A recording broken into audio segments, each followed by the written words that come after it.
Assalamualaikum warahmatullahi wabarakatuh. Berjumpa lagi dengan kami untuk berkesempatan menceritakan perjalanan dan pengalaman pelaku zikir napas. Sebelum kita melakukan zikir napas ini, saya mau bercerita sedikit ya kepada teman-teman untuk berbagi pengalaman. Jadi pengalaman ini memang benar-benar real dari pengalaman pribadi ya, sehingga saya berkesempatan untuk menceritakan agar teman-teman pengamal zikir napas itu tambah yakin dengan yang namanya zikir napas itu bukan main-main. Dan juga teman-teman jangan disalahartikan bahwa kita berzikir napas ini untuk mencari kehebatan atau kesaktian. Gak kayak gitu ya maksudnya. Ini hanya sekedar cerita saja. Jadi gini ceritanya.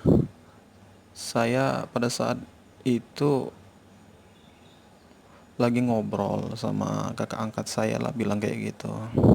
Kakak angkat saya ini sedang bercerita tentang kajian diri, tentang mengenal diri, tentang pemahaman diri, mengenal Allah.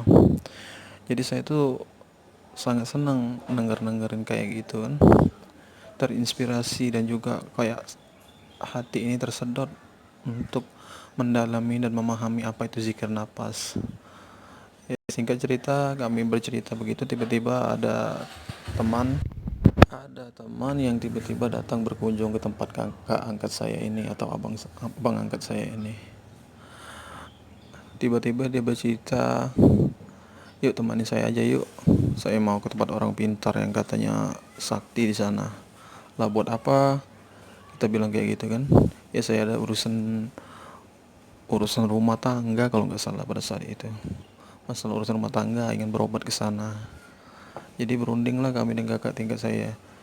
Aturannya sih kami menolak, tapi tampaknya nggak enak, sepertinya teman itu yang benar-benar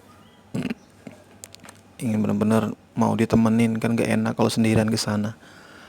Ya akhirnya kami berdua dengan kakak angkat saya itu datang ke sana menemenin sahabatnya yang satu itu. Dan setelah sampai di sana, kami melihat banyak sekali pasien-pasien yang datang di tempat itu. Dari dekat rumah, di depan rumah sampai ke jalan-jalan besar itu semuanya parkir motor dan mobil. Bahkan saya lihat di situ ada salah satu pejabat daerah situ pun datang ke sana, ingin ada kepentingan pribadi untuk ditanyakan kepada orang pintar tersebut.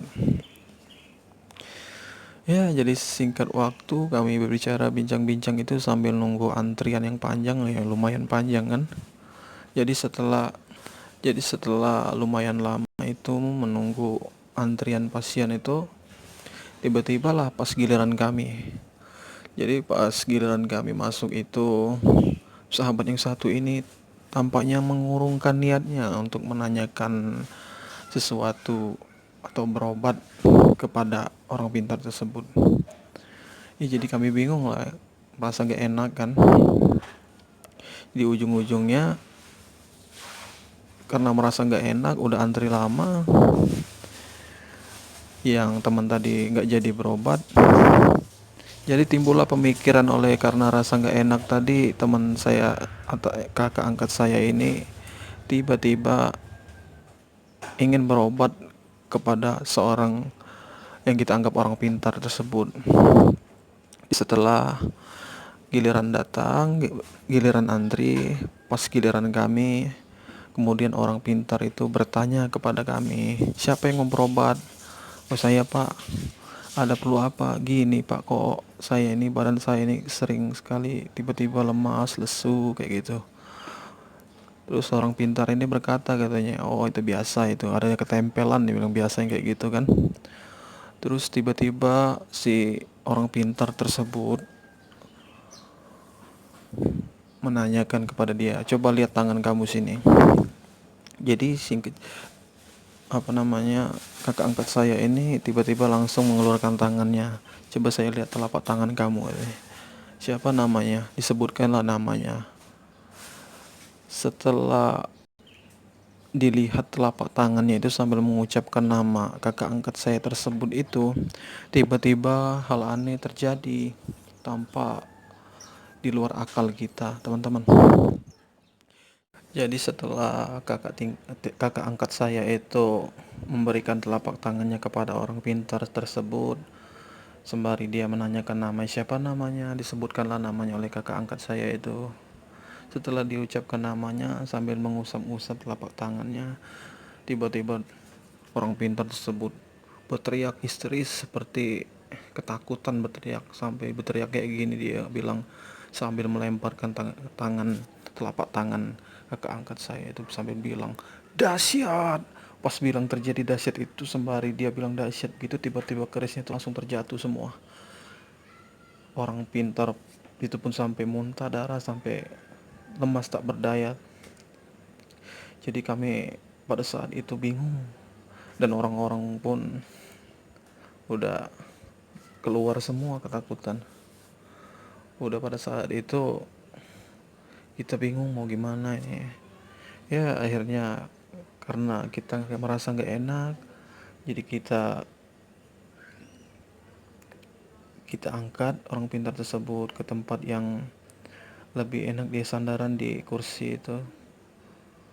Udah bilang lah sudah agak enakan gitu, tiba-tiba kita pamit undur diri sambil menaruhkan seberapa uang di bawah meja yang tempat biasa sering dimasukin untuk uang pasien kayak gitu.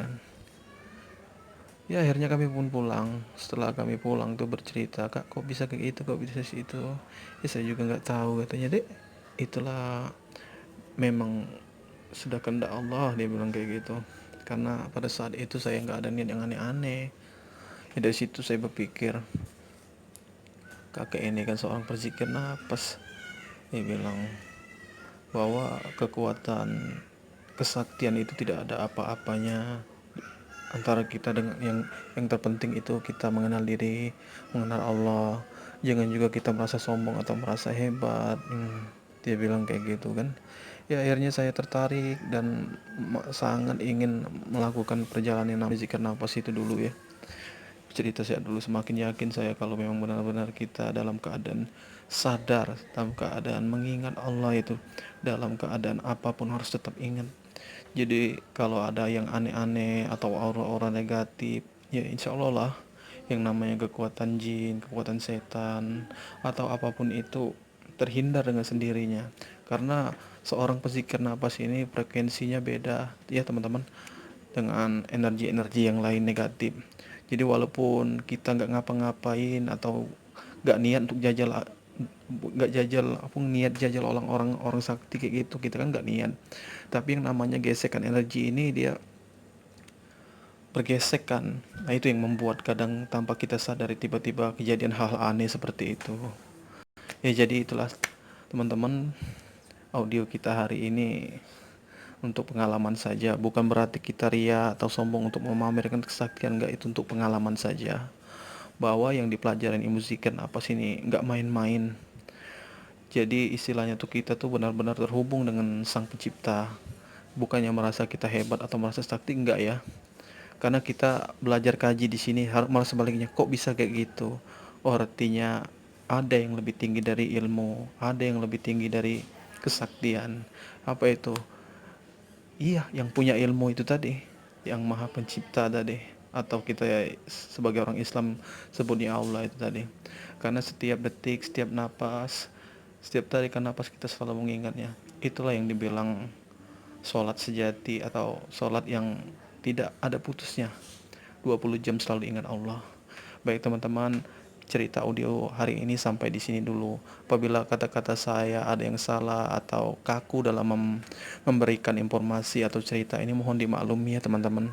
Karena saya juga baru bisa berkomunikasi atau belajar tentang membuat audio ini. Terima kasih teman-teman. Bagi teman-teman yang suka silahkan di like, komen, dan share. Apabila juga ada pertanyaan atau pengalaman pribadi, boleh kok komen komentar di bawah. nambah-nambahin pengalaman kita kan. Kita juga sama-sama belajar. Jadi intinya kita nggak nyari sakti kalau kita udah belajar di sini. Nanti insya Allah kita buatkan tata cara zikir-zikir napas yang menurut kita pelajari dan pahami. Kita di sini bukan merasa menggurui atau merasa lebih, enggak ya teman-teman. Kita hanya berbagi pengalaman dan sama-sama belajar. Oke, sekian audio dari saya. Saya ucapkan terima kasih. Assalamualaikum warahmatullahi wabarakatuh.